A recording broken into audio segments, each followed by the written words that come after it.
ಅಲ್ಲ ರಾಜಕೀಯ ವ್ಯಕ್ತಿಗಳು ಎಲ್ಲ ಯಾವ ಪಾರ್ಟಿಲೂ ಸರಿ ಇಲ್ಲ.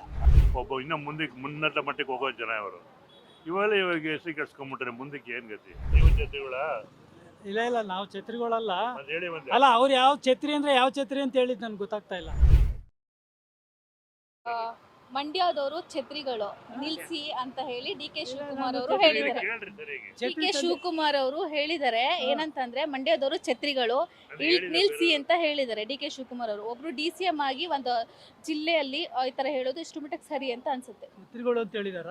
ಹೇಳವ್ರೆ. ಈಗ ನಾವು ಅವ್ರ ಕಡೆ ಇರಲ್ಲ. ನಾನು ಹೆಂಗ್ ಮಾತಾಡೋದು? ಯಾರ ಕಡೆಯವರಲ್ಲ. ನಾವು ಈಗ ಮುಖ್ಯಮಂತ್ರಿ ಆಗ್ಬೇಕು ಅವರು. ಅದಕ್ಕೆ ಅವ್ರು ಏನ್ ಮಾಡಿದ್ರು ಹೋರಾಟ ಮಾಡ್ತಾ ಇದ್ದೇವೆ. ಅವ್ರು ಹೇಳದ್ದೆಲ್ಲ ರೈಟ್ ಅಲ್ಲ. ಮೊದ್ಲೇ ನನ್ನ ಇದ್ರಿಗೆ ಹೇಳವ್ರೆ ಮಂಡ್ಯದವರು ಒಳ್ಳೆ ಕಬಡ್ಡಿ ಆಡ್ತಾರೆ ಅಂತ. ಇದರಲ್ಲಿ ಹೇಳಿದ್ರು ಮಂಡ್ಯದ ಜನಗಳು ಒಳ್ಳೆ ಕಬಡ್ಡಿ ಆಡ್ತಾರೆ ಅಂತ. ಮಂಡ್ಯದವರು ಅವ್ರು ಹೇಳಿರೋದು ಎಷ್ಟು ಸರಿ ಅನ್ಸುತ್ತೆ? ಏನ್ ಹೇಳಿದಾರೆ ಹೇಳಿ? ಕೇಳಿದ್ರು. ಮಂಡ್ಯ ಜನಗಳು ಛತ್ರಿಗಳು ನಿಲ್ಸಿ ಸಾಕು ಅಂತ ಹೇಳಿದ್ದಾರೆ. ಛತ್ರಿಗಳು ನೀವೇನು ಅಂತ ಹೇಳಿ ಉತ್ತರ ಹೇಳಿ. ಅವ್ರು ಏನೋ ಬೇರೆ ಯಾವ್ದೋ ಅರ್ಥದಲ್ಲಿ ಹೇಳಿದ್ದಾರೆ. ನೀವು ಜೊತೆಗಳ ಇಲ್ಲ ಇಲ್ಲ ನಾವು ಛತ್ರಿಗಳಲ್ಲ. ಹೇಳಿ ಒಂದೇ. ಅಲ್ಲ ಅವ್ರು ಯಾವ ಛತ್ರಿ ಅಂದ್ರೆ ಯಾವ ಛತ್ರಿ ಅಂತ ಹೇಳಿದ್ ನನ್ಗೆ ಗೊತ್ತಾಗ್ತಾ ಇಲ್ಲ. ಯಾವ ರೀತಿ ಛತ್ರಿಗಳು ಅಂತ ಹೇಳಿದ್ರು. ಈಗ ಛತ್ರಿ ಅಲ್ಲ ಸರ್. ಇವಾಗ ಒಂದು ಸ್ಟೇಜ್ ಮೇಲೆ ಭಾಷಣ ಮಾಡ್ತಾ ಆ ಒಂದು ಇದ್ರಲ್ಲಿ ಅವಾಗ ಹೇಳಿರೋದು ಇದನ್ನ. ಈಗ ಈ ಹಿಂದೆ ಕೂಡ ಹೇಳಿದ್ರು ಏನೋ ಮಂಡ್ಯ ಜನಗಳು ತರ್ಲೆಗಳು ಅಂತ ಹೇಳಿದ್ರು. ಅದು ನಿಮ್ಗೆ ಗೊತ್ತಿರುತ್ತೆ? ಗೊತ್ತಿಲ್ಲ. ಒಳ್ಳೆ ತರ ಯಾವ್ದು ಹೇಳಿದ್ರೆ ಅದೆಲ್ಲ ಗೊತ್ತು. ಕೆಟ್ಟದ್ದಾಗೆ ಹೇಳಿರೋದು ಒಂದು ಗೊತ್ತಿಲ್ಲ ನಮ್ಗೆ. ಯಾಕೆ ಅದೆಲ್ಲ ನೋಡಿರಲ್ಲ? ಇಲ್ಲ ಅವರು ನಮ್ಮವ್ರು.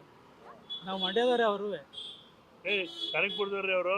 ಅನಕಪುರ ಅಂದ್ರೆ ಮಂಡ್ಯನೇ ಪಕ್ಕದಲ್ಲಿ ಇದ್ದಾರೆ. ಮಂಡ್ಯದಲ್ಲಿ ಬರ್ತಾ ಇರ್ತಾರೆ ಸರ್. ಸರ್ ಇವಾಗ ನಾವ್ ಹೇಳ್ತಿದ್ವಲ್ವ, ಇವಾಗ ಗೊತ್ತಾಯ್ತು ನಿಮ್ಗೆ ಈ ತರ ಹೇಳಿದ್ರೆ ಅಂತಲ್ವ? ಏನ್ ಅನ್ಸ್ತಾ ಇದೆ ಇವಾಗ ನಿಮ್ಗೆ? 3 days ಆಯ್ತು. ಮೀಟಿಂಗ್ ಅಲ್ಲಿ ಪಬ್ಲಿಕ್ ಮೀಟಿಂಗ್ ಅಲ್ಲಿ ಹೇಳವ್ರೆ. ಅಲ್ಲ ಅಲ್ಲೆಲ್ಲ ಮಂಡ್ಯದಲ್ಲಿ ಹೇಳಿದ್ರ? ಮಂಡ್ಯದಲ್ಲಿ ಹೇಳಿದ್ರ? ಅಂದ್ರೆ ಒಳ್ಳೆ ಅಭಿಮಾನದಿಂದ ಹೇಳಿದ್ದಾರೆ. ಮಂಡ್ಯದಲ್ಲಿ ಹೇಳ್ಬೇಕಾರೆ ಮಂಡ್ಯ ಜನಗಳು ಕಂಡ್ರೆ ಅವ್ರಿಗೆ ತುಂಬಾ ಅಭಿಮಾನ. ಭಾರಿ ಛತ್ರಿಗಳು ಕನೆಯ ನೀನು ಅಂತ ಹೇಳಿ. ಸರ್ ಆಯ್ತು, ಇವಾಗ ಒಬ್ರು DCM ಆಗಿ ಆತರ ವರ್ಡ್ಸ್ ಗಳನ್ನ ಯೂಸ್ ಮಾಡೋದು ಎಷ್ಟು ಸರಿ ಅಂತ ಅನ್ಸತ್ತೆ? ಏನ್ ತಪ್ಪು ಏನಾಗಲ್ಲ ಬಿಡಿ ಮೇಡಮ್.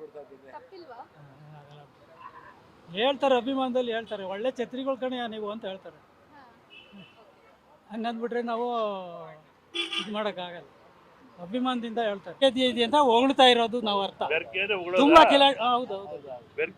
ನೀವು ಹುಬ್ಳಿ ಧಾರವಾಡಕ್ಕೆ ಹೋಗ್ಬಿಟ್ಟು ಹೇಳಿ ಅವ್ರು ನಿಮ್ಮನ್ನ ಅಂದ್ಬಿಟ್ರೆ ಹೆಂಗಂದ್ರೆ ನೀವು ಬೆರ್ಕೆಗಳು ಅಂತ ಹೇಳ್ಬಿಡಿ ನೋಡೋಣ ಮಂಡ್ಯಲ್ಲಿ ಅಲ್ವಾ? ಹೇಳ್ತಾ ಇರ್ತಾರೆ ಬೆರ್ಕೆ ಅಂದ್ರೆ ಬೇರೆ ಬೇರೆ ಅರ್ಥ ಅವೆ. ಇವಾಗ ಇತ್ತೀಚೆಗೆ ರಾಜಕೀಯ ವ್ಯಕ್ತಿಗಳಿಗೆ ಮಾತಿನಲ್ಲಿ ಇಡ್ತಾ ಇಲ್ಲ ಅಂತ ಅನ್ಸುತ್ತಾ? ಅಲ್ಲ ರಾಜಕೀಯ ವ್ಯಕ್ತಿಗಳು ಎಲ್ಲ ಯಾವ ಪಾರ್ಟಿಲೂ ಸರಿ ಇಲ್ಲ. ದಳದವರು ಆಗಲಿ, BJP ಆಗಲಿ, ಕಾಂಗ್ರೆಸ್ ಆಗಲಿ, ಯಾರೂ ಉತ್ತಮ ವ್ಯಕ್ತಿಗಳು ಆಗೋಯ್ತು. ಪೀರಿಯಡ್ ಮುಗಿತಾ ಬಂತೆಲ್ಲ. ಇನ್ನು ಜನ ಹಳೆ ಕಾಂಗ್ರೆಸ್ನವ್ರಮ್ಮ ಒಂದು ದಿವಸ ಈ ಥರ ಎಲ್ಲ ಮಾತಾಡಿದವರಲ್ಲ. ಇವನು ಹಳೆ ಕಾಂಗ್ರೆಸ್ನಲ್ಲಿ ಬಂದವನೇ. ಆದರೆ ಈ ಥರ ಮಾತಾಡೋದು ಸೌಜನ್ಯ ಅಲ್ಲ. ಸೌಜನ್ಯದಿಂದ ಮಾತಾಡಿ ಒಬ್ಬ ಇನ್ನೂ ಮುಂದಕ್ಕೆ ಮುನ್ನತ ಮಟ್ಟಕ್ಕೆ ಹೋಗೋ ಜನ ಇವರು ಇವಾಗ ಹೆಸರು ಕೆಡ್ಸ್ಕೊಂಡ್ಬಿಟ್ರೆ ಮುಂದಕ್ಕೆ ಏನು ಗತಿ? ಈಗ ಬಡವ್ರ ಬಗ್ಗರು ಇವಾಗ ಎಲ್ಲ ಬೆಲೆನೂ ಜಾಸ್ತಿ ಹಾಕ್ಬಿಡ್ತಾರೆ. ಏನಾರು ಮುಟ್ಟಕ್ಕಾಗುತ್ತಾ ಇದೆಯಾ? ಒಂದು ಹಾಲು ಬೆಲೆ, ಇಲ್ಲಿ ಬೆಲೆ, ಕರೆಂಟ್ ಬೆಲೆ ಎಲ್ಲ ಹಾಕ್ತಾರೆ. ಈ ಥರ ಮಾಡ್ತಾ ಇದ್ದಾರೆ. ಈ ಥರ ಮಾಡಿದ್ರೆ ಮುಂದಿನ ಬಡಬಗ್ಗರು ಹಂಗೆ ಜೀವನ ಮಾಡೋದು. ಯಾರೋ ಪೆನ್ಷನ್ ಗಿನ್ಷನ್ ಬರ್ತದೆ, ಅವ್ರು ಹೆಂಗೋ ಜೀವನ ಮಾಡ್ತಾರೆ.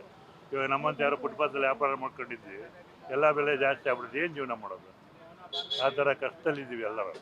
ಕಷ್ಟದಲ್ಲಿರುವಾಗ ಇವ್ಯಾವ್ಯಾವ ಮಾತಾಡಿಕೊಂಡು ಅವ್ರು ಏನೋ ಅನುಕೂಲ ಆಗಿದ್ದಾರೆ ಮಾತಾಡ್ತಾರೆ. ಇವಾಗ ನಮ್ಮಂಥವ್ರು ಏನು ಮಾಡೋದು? ದಿನ ದುಡಿಬೇಕು, ತಿನ್ನಬೇಕು. ದಿನ ದುಡಿಯೋಕೆ ಹೋದರೆ ಕೆಲಸ ಸಿಗಲ್ಲ. ಒಂದು ವ್ಯಾಪಾರ ಮಾಡೋಣ ಅಂದರೆ ಅದು ಅರ್ಧ 100 ರೂಪಾಯಿ ಸಿಗೋದಿಲ್ಲ. ಇಂಥವ್ರು ಪೆನ್ಷನ್ ಬರ್ತದೆ 40,000, ಇವ್ರು ಮಾತಾಡ್ತಾರೆ.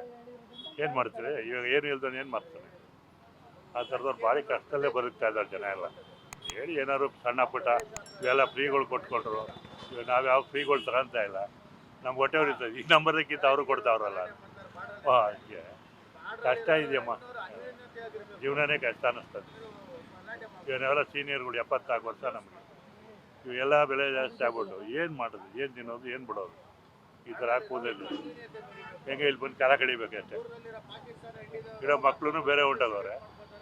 ಇವಾಗ ಗಂಡ ಹೆಂಡತಿ ಇಬ್ರು ಇದ್ದೀವಿ, ಐದರಲ್ಲಿ ಜೀವನ ಮಾಡೋದ್ರೆ 28 ಬೆಲೆಗಳು. ಒಂದು ಕೊಂಡ್ಕೊಂಡ್ರೆ ಒಂದು ಕೊಂಡ್ಕೊಳಕ್ಕಾಗಲ್ಲ. ಆ ಥರ ಆಗ್ಬೋದದೆ. ಹೆಂಗೋ ಜೀವನ ಮಾಡ್ತಾ ಇದ್ದೀವಿ ಬೆಂಗಳೂರಿನಲ್ಲಿ. Beat plus Karnataka.